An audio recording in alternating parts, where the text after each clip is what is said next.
Salam sejahtera, terima kasih karena bersama dengan saya di Nazilin Unity Channel. Baru sebentar tadi saya terkejut melihat ada seorang pemimpin dan pempengaruh politik memberikan gambaran seakan-akan Khairi Jamaluddin berminat masuk satu parti komponen dalam Pakatan Harapan. Tidak pastilah benar atau tidak apa yang dinyatakan oleh pempengaruh politik tersebut. Namun, saya ingin memberikan Anda sedikit gambaran kemana arah tuju Khairi Jamaluddin dalam karier politik beliau selepas ini. Sekarang ini kita tahu Khairi Jamaluddin aktif dalam media, terutamanya podcast, Keluar Sekejap, dan juga sebagai DJ. Namun, menjadi persoalan demi persoalan yang terus kita tertanya-tanya. Adakah Khairi Jamaluddin atau bilakah Khairi Jamaluddin akan kembali semula masuk dalam politik, dan apakah platform politik yang akan beliau gunakan? Parti apakah yang akan mampu memikat hati Khairi Jamaluddin untuk tidak lagi berehat sekejap, keluar sekejap? Setakat ini menjadi pertanyaan itu, ini jawabannya. Benarkah Khairi Jamaluddin masuk dan menyertai PKR di kala PKR di dalam keadaan panas sekarang ini, di dalam tempo suhu pemilihan pusat PKR? Setakat ini, selepas dikaji, tiada pengesahan rasmi bahwa Khairi Jamaluddin KJ telah menyertai Parti Keadilan Rakyat.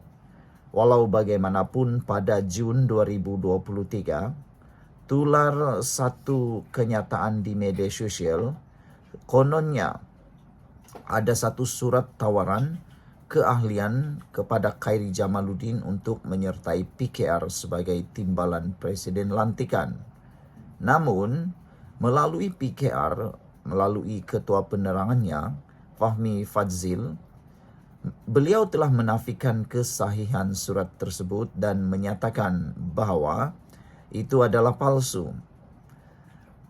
Sama ada itu palsu atau benar, netizen sebenarnya sangat memberikan reaksi.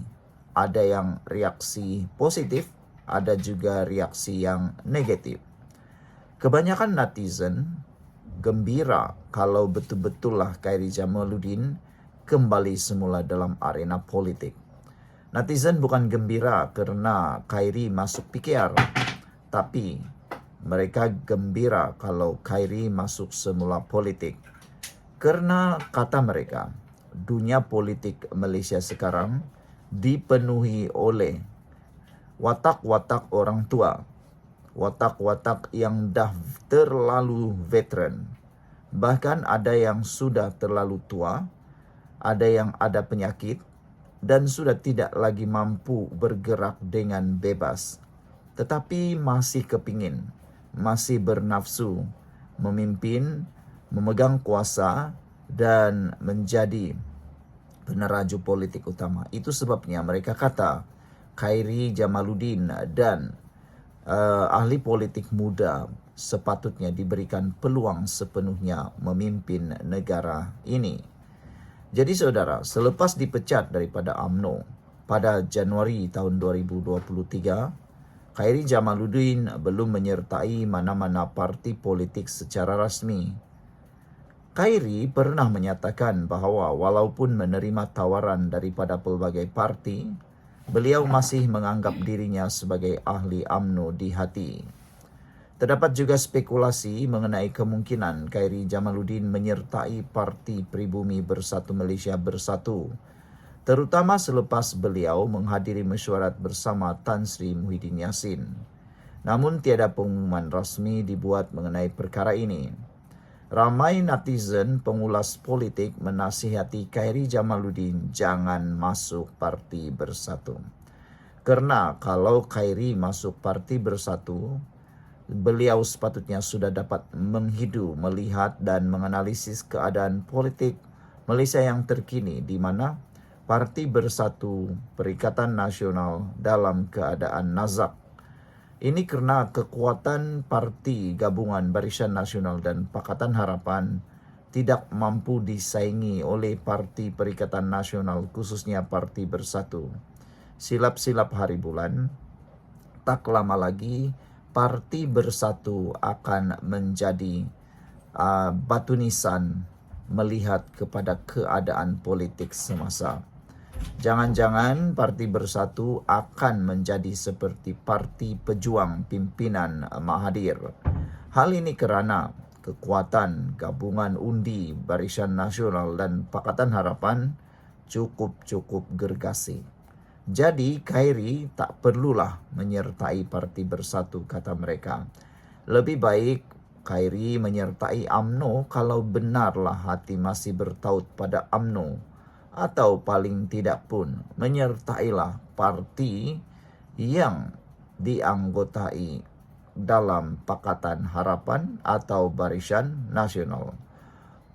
Buat masa ini, Khairi Jamaluddin aktif dalam bidang media dan podcast melalui platform Keluar Sekejap bersama Sahril Hamdan sambil terus memberi pandangan mengenai isu-isu semasa politik negara.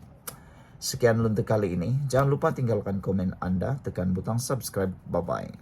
Salam sejahtera, terima kasih karena bersama dengan saya di Nazilin Unity Channel. Ini keputusan terkini siasatan terhadap Ismail Sabri Yaakob. Yang mengejutkan netizen ialah berapa puluh kali lagi kah Ismail Sabri Yaakob akan disiasat oleh SPRM sehinggalah beliau akan didakwa. Hari ini keputusan SPRM diumumkan mengejutkan kita semua. Ini apabila Ismail Sabri Yaakob memberi keterangan hampir 6 jam sekali lagi. Berapa kali lagi kah beliau akan datang? Ada beberapa kesimpulan daripada netizen hasil daripada kekerapan Ismail Sabri Yaakob datang menghadap SPRM dan juga tempo waktu lamanya dihadapkan atau menghadap SPRM. Bukan kali pertama, bukan kali kedua, bukan kali kelima Ismail Sabri Yaakob menghadap SPRM. Tapi lebih daripada 6 kali sudah dia menghadap SPRM dan tempo waktu dia menghadap pula begitu lama. Ada yang 7 jam, ada yang 6 jam, 5 jam.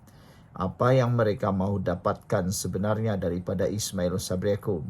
Ataukah sebenarnya terlampau banyak sekali yang perlu diselesaikan di soal siasat daripada Ismail Sabri Yaakob?